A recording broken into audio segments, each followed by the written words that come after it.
প্রশাসনকে নিরপেক্ষ ভূমিকা পালন করতে হবে।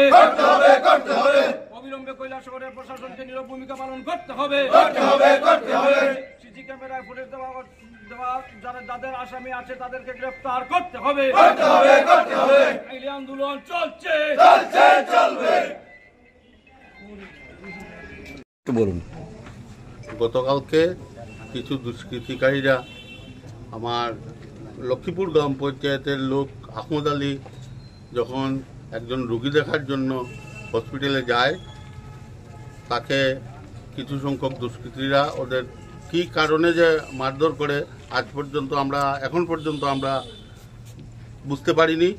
এবং আহমদ আলীর সাথে সাথে যখন আমরা খবর পেলাম যে না, সকালবেলা মান্নানের বাড়িতেও অ্যাটাক করা হয়েছে, মান্নানকেও মারা হয়েছে এবং সিসিটিভিতে যারা গন্ডগোল করেছে তাদের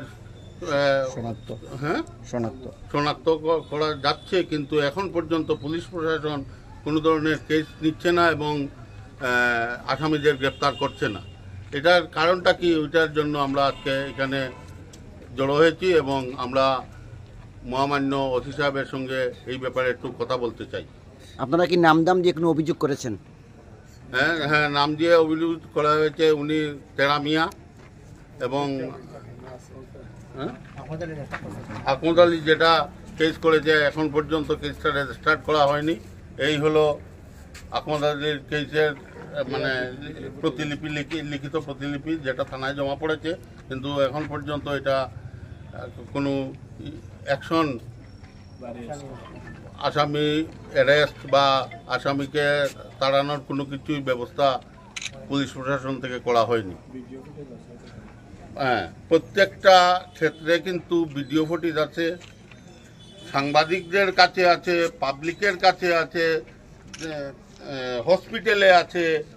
মান্নানের বাড়িতে যারা অ্যাটাক করেছে, মান্নানের বাড়ির সিসিটিভিতেও ফুটেজগুলো আছে, পার্শ্ববর্তী বাড়িঘরের সিসিটিভিতেও ফুটেজগুলি আছে। কিন্তু বর্তমান কি কারণে যে আসামিদেরকে সুষ্ঠু তদন্ত, আমরা চাই সুষ্ঠু তদন্ত করে আসামিদেরকে গ্রেপ্তার করা হোক। শহরের গোবিন্দপুরে পরিকল্পিতভাবে বিশিষ্ট কন্ট্রাক্টর আব্দুল মান্নানের বাড়িতে অতর্কিতভাবে দুষ্কৃতীরা হামলা করে, সেই হামলার খবর পেয়ে আমরা সঙ্গে সঙ্গে বাউরবাজার থেকে ছুটে আসি ডিস্ট্রিক্ট হসপিটালে।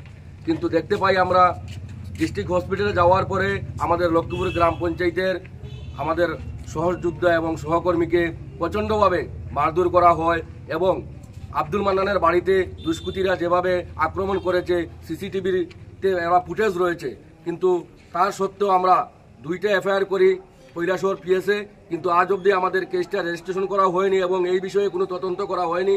এবং আমরা অতিসত্বর কেস রেজিস্টার করে তদন্ত করে আসামিদের শাস্তি প্রদান না করা হলে আমরা পরবর্তী সময়ে এই কৈলাসহরে শান্তির শহরকে যারা অশান্তি বাতাবরণ সৃষ্টি করেছে ওদের বিরুদ্ধে যদি কোনো অ্যাকশন না নেওয়া হয়, তাহলে আমরা কৈলাসহরে বৃহত্তর আন্দোলন সৃষ্টি করতে বাধ্য থাকব।